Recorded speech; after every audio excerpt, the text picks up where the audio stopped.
Bonjour à tous, bonjour à toutes, bienvenue dans ma cuisine. Aujourd'hui, je vous présente une recette donc de saison puisque je vais vous réaliser donc un gâteau à base de poires et de pommes, donc des fruits que l'on trouve juste maintenant. Et je vais réaliser ce gâteau dans le moule à manquer. Ce moule à manquer, vous pouvez l'obtenir si vous êtes hôtesse jusqu'à la fin du mois d'octobre. Donc, que ce soit hôtesse en présentiel, et ça, ce serait sympa de m'accueillir chez vous parce que ça fait très longtemps que je n'ai pas réalisé d'atelier en présentiel. Donc, si ça vous dit, allez, d'ici la fin du mois d'octobre, je peux venir chez vous. Donc ça c'est voilà, présentiel, mais ça peut être aussi, vous pouvez l'obtenir si vous voulez prendre un rendez-vous aussi pour un atelier virtuel via WhatsApp comme je fais depuis le début du confinement. Donc ça c'est très sympa aussi. Et si vous voulez plus de renseignements, ben, vous me contactez en privé, vous inquiétez pas, je vous donnerai tous les renseignements. Donc ce moule il est vraiment nickel parce qu'il a 28 cm de diamètre, il est très profond donc vous pouvez réaliser vraiment des belles quiches très épaisses. Là aujourd'hui on va réaliser un gâteau quand même qui va prendre un peu de volume, donc c'est vraiment super. Donc pour commencer la recette, je vais prendre un de mes petits chouchous, le Speedy Chef 2, ça fait longtemps que je ne l'ai pas utilisé, donc là je vais m'en servir. Alors pour vous le présenter brièvement, il a donc un bol transparent mais qui est donc gradué des deux côtés. Il a une poignée ergonomique qui vous permet donc de bien le prendre sans souci. Un bec verseur, donc comme ça vous versez directement dans vos moules, il n'y a pas de problème, vous n'êtes pas obligé de salir plusieurs contenants. Ici vous voyez qu'il y a un entonnoir, alors qui est gradué aussi, et si vous le tournez dans un sens ou dans l'autre, il est en position ouverte ou fermée, donc vous pouvez incorporer en même temps que vous tournez donc de la vanille ou de l'alcool ou de l'huile, etc. Aujourd'hui, je ne vais pas en avoir besoin. Autre chose de nouveau par rapport au Speedy 1. Donc là, ça c'est voilà, le Speedy 1, c'est le même bruit, etc. Le Speedy 1, quand vous tournez à l'envers, vous démontiez le couvercle. Donc là, ce n'est pas le cas. Donc ça veut dire que vous soyez droitier ou droitière ou gaucher ou gauchère, vous pouvez utiliser le Speedy Chef, voilà, sans aucun souci. Pour démonter le couvercle, il suffit donc de laisser le couvercle sur le bol et de tourner, voilà, vous entendez ce petit bruit, et hop, là vous pouvez tout démonter. Vous voyez que tout se défait. Vous pouvez tout passer au micro-ondes, au lave-vaisselle, sauf bien sûr le joint ici, que vous enlevez si vous voulez donc laver votre produit au lave-vaisselle. On remet donc le couvercle. La dernière des choses, et pas la moindre, c'est que là, comme je vous ai dit, voilà, ça c'était le Speedy 1 qui vous permet de faire donc de la mayonnaise, de la chantilly, des blancs en neige, très simplement. Par contre, dès qu'on rajoute de la farine, du sucre, etc., là, ça devenait quand même assez dur et on ne pouvait pas forcément faire tous les gâteaux que l'on voulait. Tupperware a pensé à tout. Ils nous ont mis une deuxième vitesse. Et là, vous voyez, ça c'est nickel.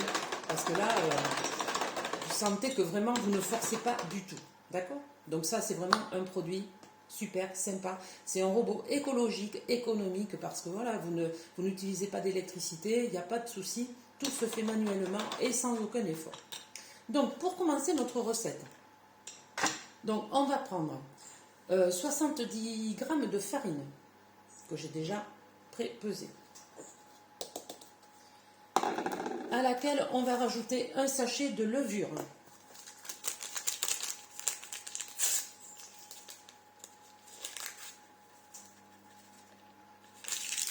Et bien évidemment, j'ai oublié quelque chose.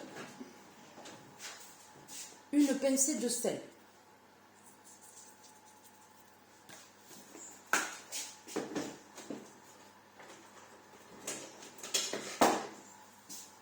Voilà, donc là je prends mon mélangeur, je mélange tout ça. Jusque là, ça va, pas besoin des fouets. Ça se fait facilement. Voilà, donc une fois que c'est fait, je vais rajouter donc 2 œufs. Alors, je me sers de ma jolie spatule rose pour casser l'œuf. Vous savez aussi, donc jusqu'à la fin du mois d'octobre, on est en plein dans l'opération Octobre Rose. Et vraiment, ça me tient à cœur, je le dis, je le répète. Mais vraiment pour 32,80 €, voyez, vous avez ce lot de magnifiques spatules qui vous seront utiles tous les jours ou qui peuvent faire partie d'un cadeau. Mais vraiment, 2 € sont reversés donc à l'opération. Moi, je trouve que c'est pas négligeable du tout. Donc, si vous ne savez pas quoi faire pour Noël, ben vous achetez ça, vous serez des heureux. Donc, je casse bien évidemment toujours les œufs les uns en dehors des préparations. Déjà, pour pas mettre de germes qui pourraient se trouver sur les coquilles, donc si vous les cassez sur les produits en question. Et il se peut aussi des fois que les œufs soient pas bons et que, bon, ben, au moins, si vous tombez sur un œuf qui n'est pas bon, vous n'avez pas toute la préparation à jeter. Donc, faut y penser. Donc là, j'ai mis les œufs. On me dit de rajouter aussi donc 50 g de sucre. Alors, 50 g de sucre. Je vais en rajouter. Alors, là, j'en ai 25. Je ne vais pas remplir. Je ne remplis pas la deuxième cuillère parce que moi, j'aime pas quand c'est trop sucré non plus. Donc, le sucre, et là maintenant je vais venir mélanger. Donc là je remets mon fouet. Alors je vais essayer en vitesse 1, je pense que je vais pouvoir le faire. Mais vous voyez, c'est relativement difficile. Alors que si je passe en vitesse 2, voilà. Et puis ce qu'il y a de bien, c'est que je peux tourner dans les deux sens, comme ça au moins la pâte sera vraiment plus homogène. Alors bien évidemment, vous ne pouvez pas tourner dans les deux sens quand vous faites de la chantilly ou des blancs, parce qu'il ne faut pas les casser, etc. Mais là, vous voyez, si on regarde, regardez cette jolie pâte. Alors, un autre petit conseil, quand vous avez fini et que vous voyez qu'il reste de la pâte comme ça, vous secouez dans les deux sens et vous voyez que là, la pâte, elle retombe un petit peu. Et il y en a moins sur les fruits. Donc, je vais continuer quand même un peu parce qu'on me dit qu'il faut que la préparation mousse et pas lisse. Donc, comme là je force pas trop, je peux me permettre de tourner encore un petit peu.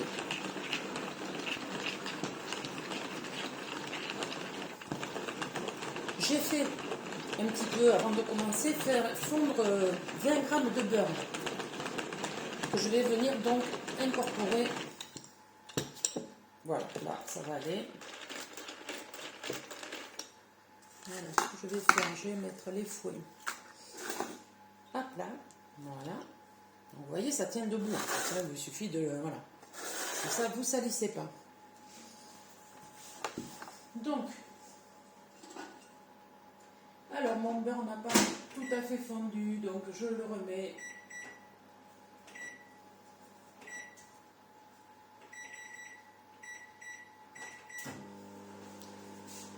Donc je vais venir préparer aussi le lait. Il me faut 100 ml de lait.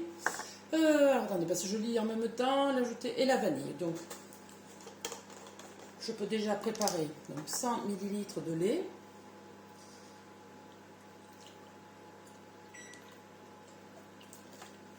Voilà. Alors ces cuillères à mesure, hein, celle-là ou celle-là, ne sont malheureusement plus en vente actuellement dans le catalogue et c'est bien dommage. Donc si vous les voulez, ben, n'hésitez pas à m'envoyer de toute façon un petit message et dès qu'elles seront en vente, moi je vous recontacterai parce que c'est vrai que c'est vraiment des produits super. Et donc j'ai dit combien de vanille? Une cuillère à soupe. Alors, je pense que là c'est un peu trop gros. Donc là,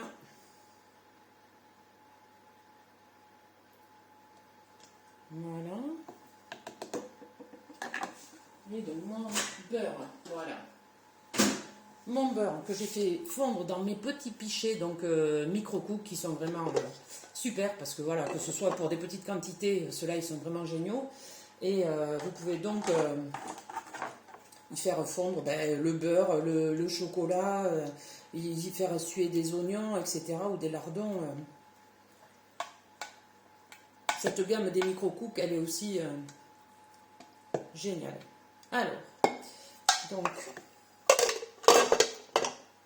là, j'ai donc mis ma vanille, mon lait et le beurre. Donc maintenant, je continue à mélanger.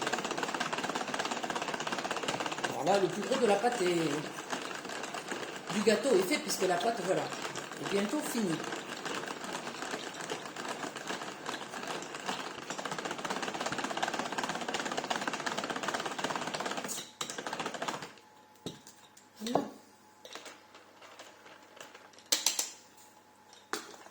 Maintenant, on me demande donc, alors, j'avais mis les poires d'un côté et idem pour les pommes. On me demande de séparer en deux donc ma préparation. Donc là, je vois qu'il y a à peu près 400 millilitres. Vous voyez, le fait que ce soit gradué, ça me permet peut-être d'équilibrer un petit peu plus, de savoir exactement où je dois m'arrêter. Donc là, encore un petit peu. Donc il faut diviser en deux donc la préparation. Voilà. Alors, pour ne rien perdre, comme d'habitude, on se sert des spatules.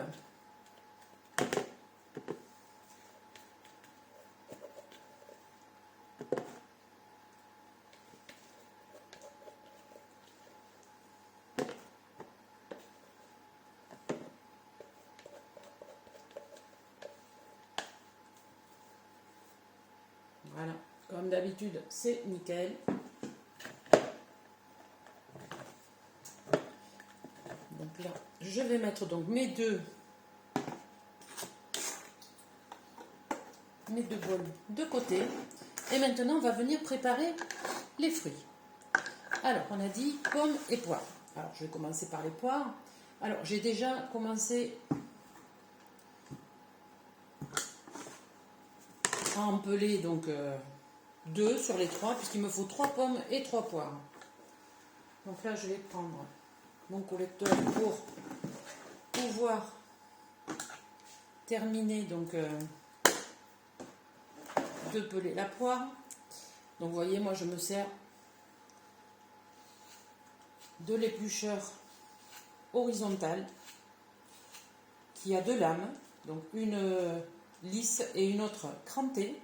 La lame crantée vous permet de peler tout ce qui est kiwi, pêche, peler aussi les tomates ou les poivrons. Voilà.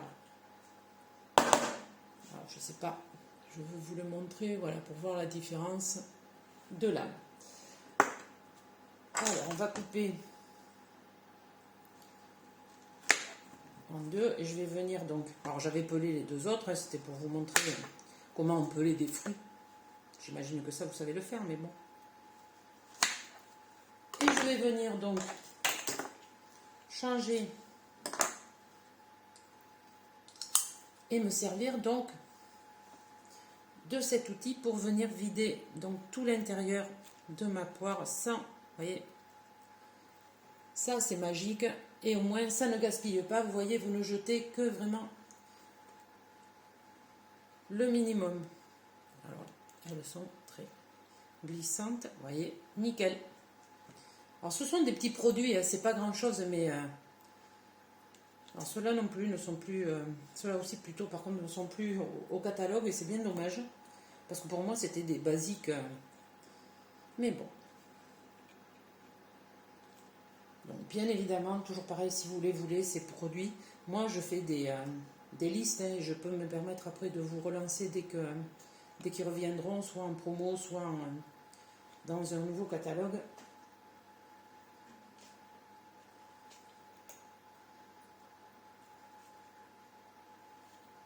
Voilà. Et donc la dernière,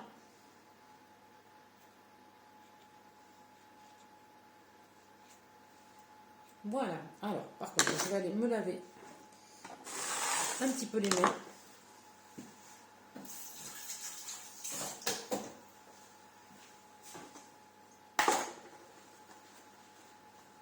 Et donc ce que je vais faire maintenant, ben, c'est couper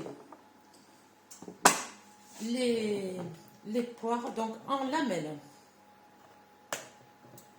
Et bien sûr pour ça, je vais me servir de la Mando Junior. Ce Mando Junior, un produit exceptionnel. Voilà, moi j'avais très peur des mandolines. Là, je n'en ai plus peur du tout. Parce qu'il y a donc une sécurité. Vous voyez, je peux passer ma main dessus. Là, le cadenas est fermé, donc je ne crains rien. Par contre, effectivement, dès que vous commencez donc à bouger, vous voyez, vous avez une petite languette ici derrière qui vous permet de changer la largeur de coupe. Vous avez 3 largeurs de coupe. Et donc, évidemment, dès que c'est enclenché, là, par contre, ne mettez jamais les mains dessus. Vous avez un poussoir pour ça. Donc, vous allez voir. Du coup, je vais le mettre en position 1, tout simplement. Vous voyez, de suite, là, je le mets parce que, en plus, la poire glisse beaucoup. Donc, je pose ma mandoline. Vous voyez, ce qui est très bien, c'est que vous avez une poignée, vous avez du silicone partout qui vous permet donc d'avoir une meilleure adhérence. Et donc, vous allez voir ce qu'il y a aussi de fabuleux, c'est que on arrive au bout. Vous voyez, la poire, elle est dans sa utilisée jusqu'au bout. Alors, je voulais quand même vous montrer juste, vous voyez, la largeur, c'est vraiment nickel. Donc, je vais faire toutes mes poires et après, on se mettra à faire les pommes, pareil. Et comme ça, si vous les... Oh, vous voyez, elle glisse vraiment. Si vous les mettez directement dans la pâte, elles s'oxydent moins, donc elles ne vont pas changer de couleur.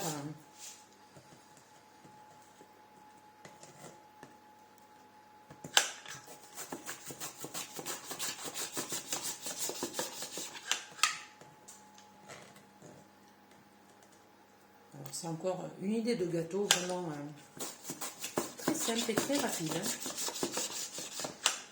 Pendant ce temps, j'ai mis aussi à préchauffer donc mon four à 200 degrés. Et après, il faudra le faire cuire juste pendant 30 minutes. Alors.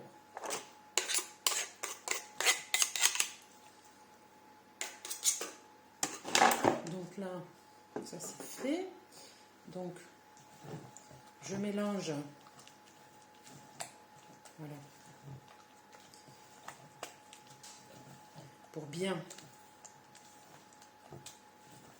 Pour que la pâte du moins s'enroule autour de toutes les lamelles. Voilà, ça c'est pour les pois. Pour les pommes, je vais donc reprendre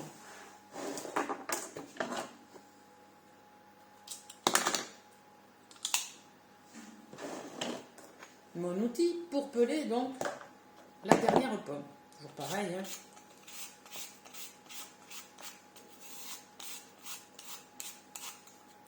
Alors, ce qu'il y a de bien, c'est que là aussi, vous ne perdez pas beaucoup de produits, quoi. Les lames, les peaux sont vraiment très très fines. Et il n'y a que très peu de déchets. Voilà. Et donc là, je vais venir me servir d'un autre produit pour vider ma pomme. Donc, pour aller tout droit, il faut apparemment mettre le doigt, cet index ici. Et donc, vous tournez et normalement, vous ressortez... Voilà, systématiquement. Alors, c'est pas toujours systématique, mais souvent, vous ressortez quand même en face. Et vous voyez, votre trognon de pomme est nickel.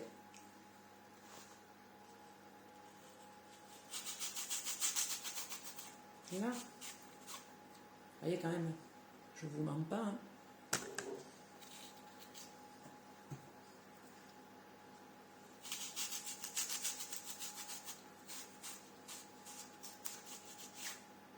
Voilà, celui-là, vous voyez, il est un peu manqué. Comme quoi, on ne réussit pas à chaque fois. Mais on va le rattraper. Voilà, donc ça, c'est fait. Donc maintenant, je vais venir les couper en deux. Vous voyez, celui-là, il y en a un petit bout qu'il faut que j'enlève.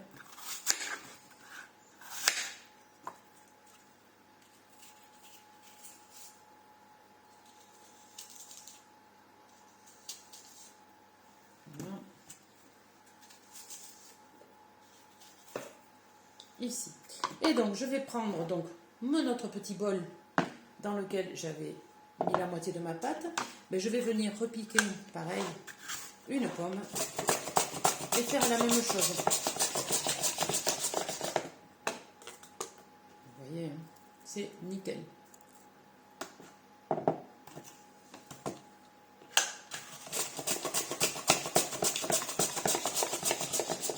ajustement d'eau. Moi j'ai celle-là, j'ai la petite, la Speedy est très sympa aussi, mais elle n'a qu'une largeur de coupe. Hein. Mais elle peut voilà, vous dépanner pour tout ce qui est radis, champignons pour faire des pizzas, des décorations, etc. Celle-là par contre elle est très bien parce que voilà, elle est très maniable, vous la rangez, vous la sortez rapidement.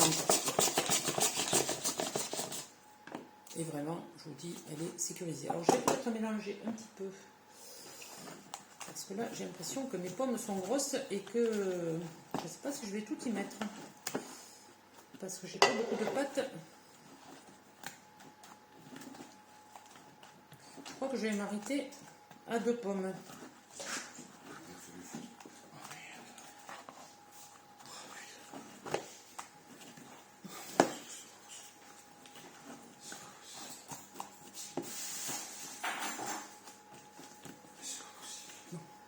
T'es obligé de... Fou le camp.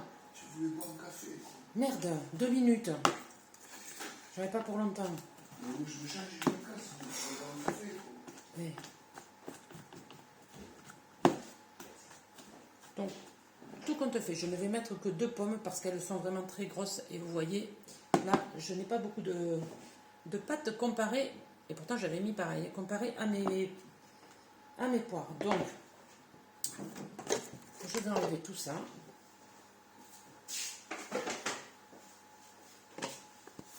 Je nettoie un peu. Et donc maintenant, il suffit de prendre mon moule. Je vais le passer vite fait sous l'eau pour lui enlever toutes les petites poussières qu'il pourrait avoir dedans. Et donc, je vais d'abord verser le saladier de pommes. Apparemment, il faut le faire dans ce sens-là.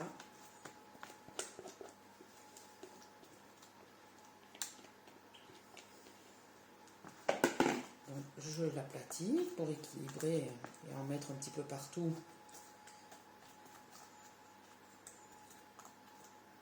Et comme ça. Et donc ensuite, je mets le saladier de poire dessus.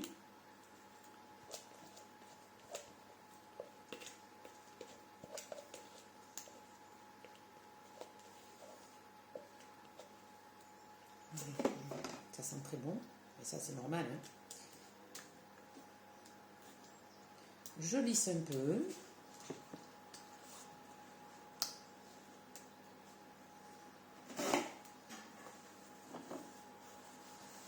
Je prends ma grille froide.